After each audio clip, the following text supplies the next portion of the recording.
Olá pessoal, bem-vindos a mais uma aula de hermenêutica. Hoje estudaremos o capítulo 2 e nele veremos as regras fundamentais da hermenêutica. No capítulo anterior, definimos hermenêutica como a ciência da interpretação. Então, como toda ciência, possui um objeto específico de investigação e métodos próprios para fazê-la. Para a hermenêutica, o objeto de investigação são os textos bíblicos, filosóficos, legais, etc. E seu método consiste na aplicação diligente de suas regras. O tópico primeiro desta lição trata da regra capital e suas derivadas. Costuma-se dizer que a principal regra da hermenêutica é a de que a Bíblia é explicada pela própria Bíblia, ou seja, a Escritura é sua própria intérprete. Para se evitar que erros sejam cometidos na interpretação de um texto bíblico, é necessário estudá-lo com humildade, sabendo de antemão que sobre o texto escolhido, seu assunto e interesse, já existe um parecer prévio emitido por outros textos igualmente bíblicos. Se vamos levar em conta esta regra, devemos ouvir a Escritura em seu pronunciamento acerca de si. A lei do Senhor é perfeita, diz o salmista, afirmando a inerrância da Bíblia. Ora, se a Bíblia é inerrante, logo não pode ser alterada. Não se pode adicionar ou subtrair qualquer coisa que nela esteja contida. Assim como diz o escritor sagrado, se alguém lhe acrescentar alguma coisa, Deus fará vir sobre ele as pragas que estão escritas neste livro. E se alguém tirar quaisquer palavras do livro desta profecia, Deus tirará a sua parte da árvore da vida e da cidade santa que estão escritas neste livro, Apocalipse 22, versículos 18 e 19. Pedro advertiu que nenhuma profecia da Escritura é de particular interpretação. Os subtópicos seguintes constituem passos necessários para a observação desta regra. Estes passos são: primeiro, delimitação da perícope. Trata-se do processo pelo qual o texto a ser investigado é selecionado. Perícope, em termos gerais, é o extrato de um livro usado para sustentar uma tese ou para uma finalidade similar. Em nosso caso, trata-se do texto bíblico escolhido para a leitura litúrgica ou para a pregação ou estudo. A seleção de um texto deve ser feita levando-se em consideração seu teor e sua capacidade de prover ao exegeta um eixo temático completo com início, meio e fim. Por exemplo, queremos fazer um estudo sobre a questão da adoração na teologia joanina. Nosso texto seria João, capítulo 4, versículos 19 e 24. Este texto, selecionado para o estudo, é o que chamamos de perícope. A primeira questão que poderia ser levantada sobre a escolha de nosso extrato textual seria: por que os versículos de 1 ao 18 e 25 ao 30, que correspondem aos trechos anteriores e posteriores ao texto selecionado, que é o do 19 ao 24, foram dispensados se ambos fazem parte do contexto de nossa perícope? Os 30 versículos conjugados não constituem uma unidade temática? Não tratariam do mesmo assunto, a saber, o diálogo entre Jesus e a mulher samaritana? Bem, o texto integral trata do diálogo entre Jesus e a samaritana, mas não especificamente sobre adoração. Como o nosso tema é a questão da adoração na teologia joanina, os versículos anteriores e posteriores adquirem importância periférica, não sendo necessária sua inclusão em nosso texto. Em resumo, perícope é o texto básico do estudo e delimitação da perícope é o processo da seleção. Em segundo lugar, temos a análise semântica do texto. Do grego semantike, ou seja, significação, é a análise do sentido que um termo tem dentro do texto. Desta forma, podemos ter, por exemplo, a análise de um termo pelo contexto imediato, ou seja, que sentido o termo recebe dentro da frase. A análise de um termo pelo seu contexto imediato tem como regra que todo termo deve ser tomado no sentido indicado pelo conjunto da frase. Exemplo, no versículo 20 do nosso texto, diz o seguinte: nossos pais adoraram neste monte, e vós dizeis que é em Jerusalém o lugar onde se deve adorar. Tomando o termo pais ou pateres como objeto de exame, devemos inferir que se trata de uma referência aos antepassados e não aos genitores de ambos. Para este trabalho, o exegeta deverá relacionar as palavras de maior relevância presentes no texto e, mediante consulta de um dicionário de teologia, identificar seu significado. Por exemplo, guné, ou seja, mulher, criatura fêmea; pateres, pai, referências aos antepassados; ou prosekunesan, adoravam; topos, lugar, etc. Outro passo é a análise dos termos pelo contexto geral, ou seja, que sentido recebe dentro da perícope. Aqui a regra é tomar os termos no sentido indicado dentro da perícope. Nesse caso, a palavra soteria, ou seja, salvação, no versículo 22, por exemplo, mais do que uma referência ao benefício do Evangelho que livra o homem da condenação eterna, indica o processo do novo nascimento, quando o homem se torna filho de Deus e espírito igual ao Pai. O novo nascimento é a chave para se entender o que é adorar em espírito. Em síntese, só o homem salvo, aquele que é nascido do Espírito, é capaz de adorar em conformidade com a verdade. O tema do nosso texto é adoração e não salvação. Portanto, o termo salvação deverá ser entendido em conexão com o tema nuclear, perdendo assim sua autonomia.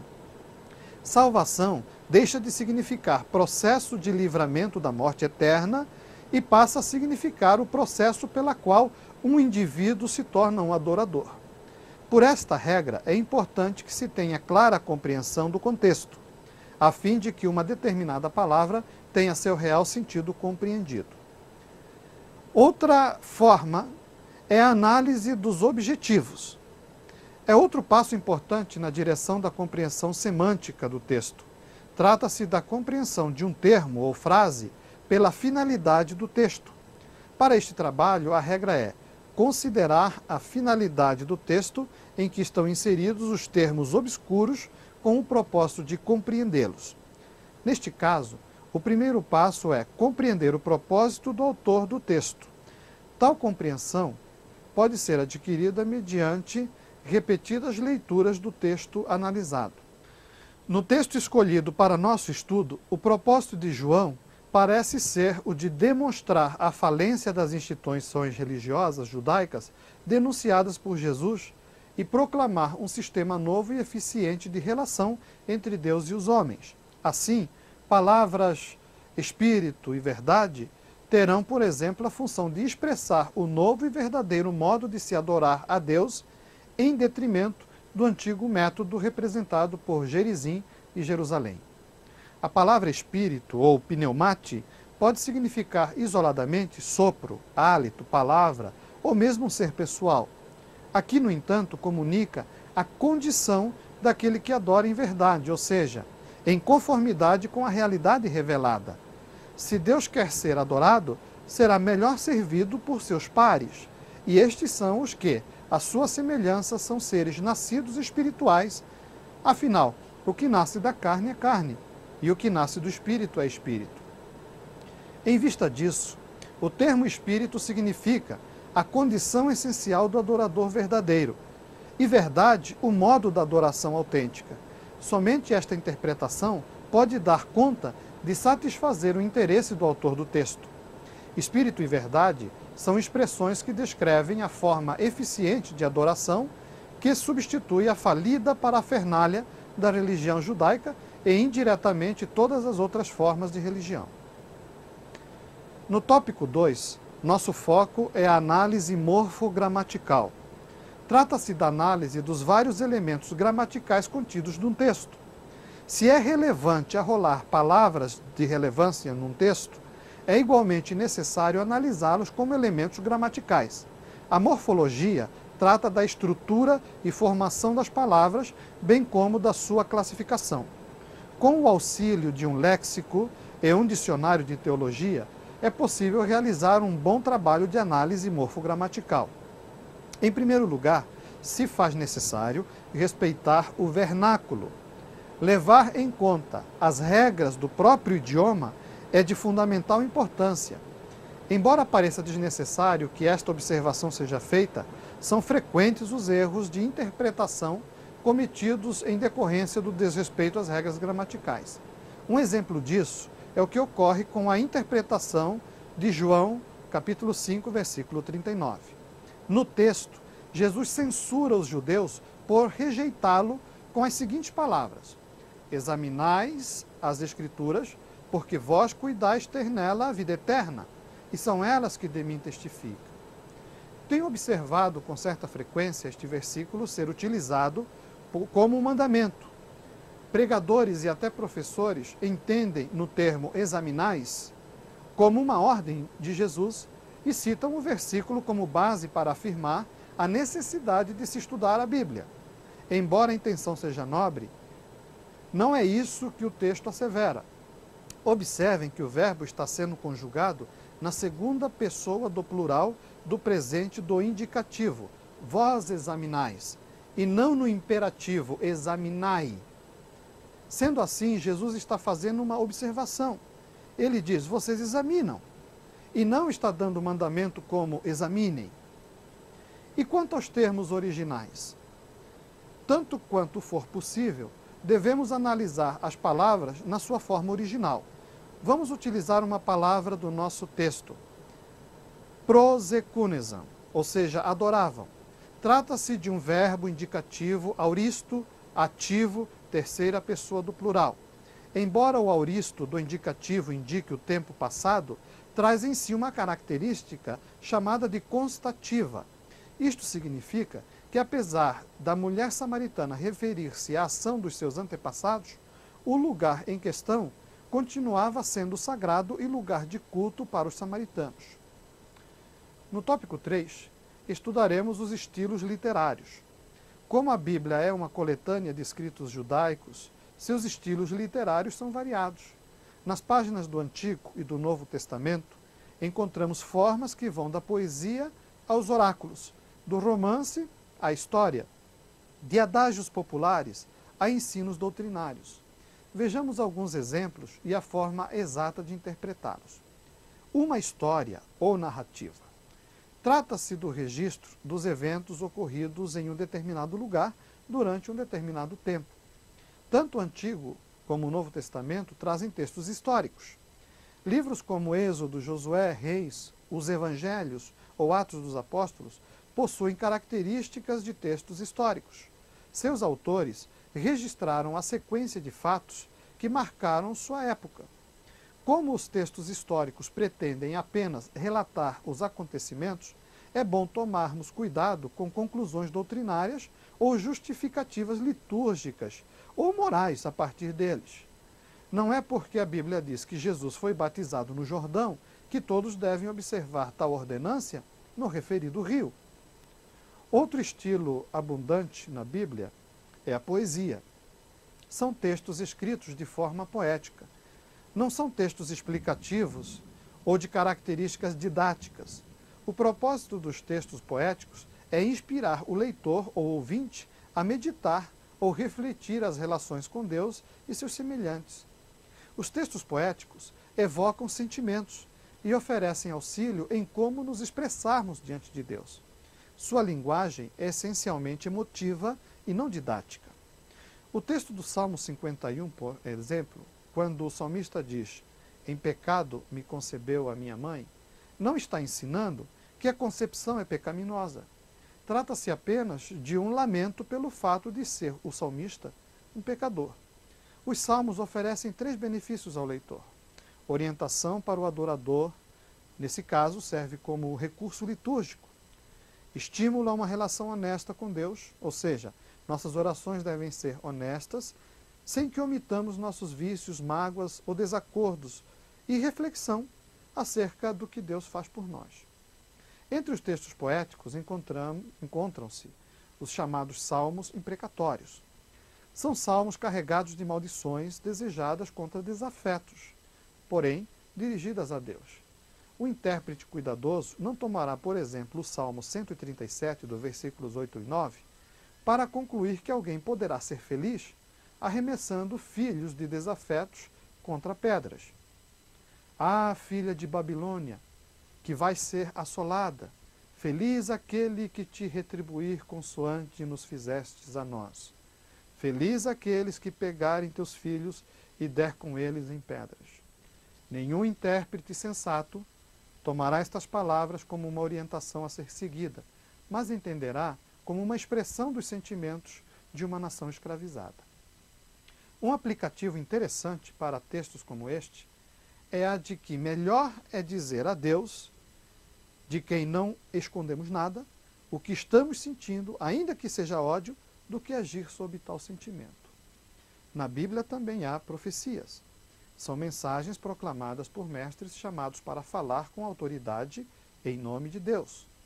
O objetivo das profecias é a de chamar a atenção do povo para a manutenção da aliança estabelecida entre Deus e seu povo. As profecias tratam de situações presentes e do passado, assim como o anúncio prévio de eventos futuros. Não se trata de críticas ou opiniões derivadas da experiência humana, mas são revelações vindas diretamente de Deus, dadas a pessoas que deveriam repassá-la ao povo. O conteúdo geral das profecias é o parecer de Deus quanto à situação moral e espiritual de Israel, da Igreja e do mundo. Ainda neste segmento, ou seja, das profecias, destacamos os textos considerados apocalípticos. São textos que apresentam uma linguagem repleta de símbolos e retratam um cenário fantástico, povoado por anjos e demônios, monstros apavorantes que saem da terra, dos mares ou caem do céu. O objetivo destes textos é chamar a atenção do endereçado para o conflito constante existente entre o bem e o mal, entre os crentes e as forças de Satanás, enfatizando, porém, o triunfo final e definitivo do bem, de Cristo e da Igreja. Os livros de Daniel no Antigo Testamento e Apocalipse no Novo Testamento representam bem este tipo de literatura. Interpretar este tipo de texto constitui especial desafio para o exegeta. Não é raro perceber as viagens que especialistas fazem quando querem discorrer sobre seu conteúdo. A regra para interpretar textos carregados de símbolos é buscar o sentido literal, ou seja, entender o que pode ser entendido a partir do contexto geral. O intérprete de textos apocalípticos deve levar em conta o todo maior em que a perícope está inserida. E os textos sapienciais? As características principais dos sapienciais é tratar de questões práticas da vida. O livro de Jó, Provérbios e Eclesiastes são exemplos de literaturas chamadas de sapienciais. Ocupam-se em refletir, entre outros temas relacionados ao viver diário, padrões de comportamento, necessidade de autocontrole, relações familiares, valores morais e a causa do sofrimento, etc.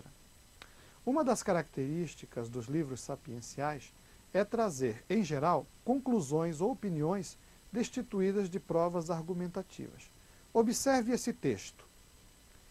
Quando se cala, até o tolo passa por sábio, e o que fecha os lábios é visto como um homem de entendimento. Provérbios 17, 18. Quais são as causas espirituais ou morais por trás dessa declaração? Nenhuma. Não passa de ditado em que o autor diz o que sem dizer por quê. Por esse texto, não se pode afirmar que sempre que alguém se cala, estaria agindo com sabedoria. Ditado é apenas ditado. Tais textos parecem tornar a virtude prática comezinha e menos religiosa. Outro estilo de textos bíblicos são as epístolas. São cada uma das cartas que compõem o Novo Testamento, enviadas pelos apóstolos ou com a sanção destes às comunidades eclesiais do primeiro século a.C., ou para indivíduos como as cartas de Filemão, Tito e Timóteo. O assunto destas epístolas variam entre questões doutrinárias, morais, litúrgicas, pessoais, etc.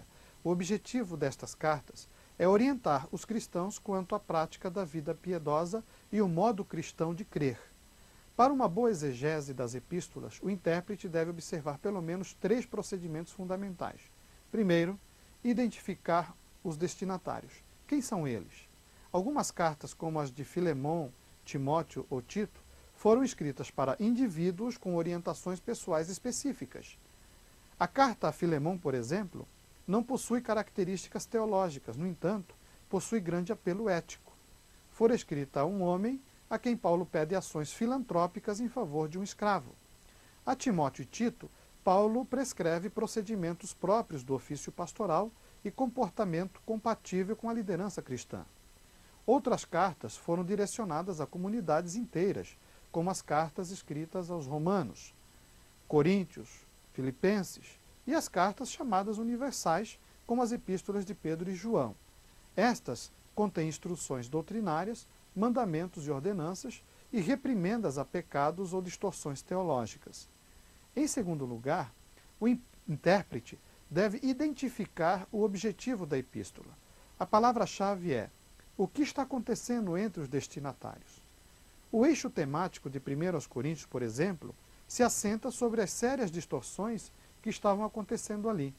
Paulo tomou conhecimento de que ali havia sectarismo, imoralidade sexual, desordem litúrgica, confusão doutrinária, demandas judiciais entre irmãos, etc. A primeira carta aos Coríntios, portanto, foi escrita para corrigir estas distorções. Entre os Gálatas, o problema era de natureza doutrinária. Depois de receber o Evangelho, deixaram-se levar pela proposta judaizante. Aos Gálatas, Paulo escreve censurando-lhes a fragilidade e exortando-lhes a voltar à graça. Finalmente, no estudo das epístolas, o intérprete deve analisar o desenvolvimento lógico da argumentação. O intérprete deve identificar a questão nuclear presente na perícope, identificar a tese do autor, pontuar as questões ou problemas e destacar as possíveis soluções ou orientações. O tópico 4 trata das funções básicas da linguagem. Um dos erros mais frequentes na prática da interpretação da Bíblia é o de ignorar a multiplicidade no uso da linguagem. O lógico Irving Copping divide os usos da linguagem em 3 categorias gerais, descritos como função informativa, função expressiva e função diretiva. O uso informativo é a linguagem da informação, da descrição, da notícia, do ensino. Ocorre quando o interlocutor pretende transmitir uma informação. O processo se dá mediante a afirmação ou negação de uma proposição. Para citar um exemplo, vamos retornar ao texto de João 19, 24. Vós adorais o que não sabeis. Nós adoramos o que sabemos, porque a salvação vem dos judeus. Mas a hora vem, e agora é, em que os verdadeiros adoradores adorarão ao Pai em espírito e em verdade, porque o Pai procura tais que assim o adorem. Deus é espírito, e importa que os que o adorem em espírito e em verdade. João, capítulo 4, versículos 22 ao 24. Observem que a linguagem aqui apresentada possui uma função exclusivamente informativa. Nela não há qualquer expressão de sentimento ou mandamento, são apenas afirmações. Nos textos históricos ou nas narrativas é frequente este tipo de linguagem. Portanto, quando o autor de 2 Reis narra como Naamã foi curado de lepra, não está querendo dizer que todo enfermo deva mergulhar 7 vezes no Jordão. Está apenas dando uma informação.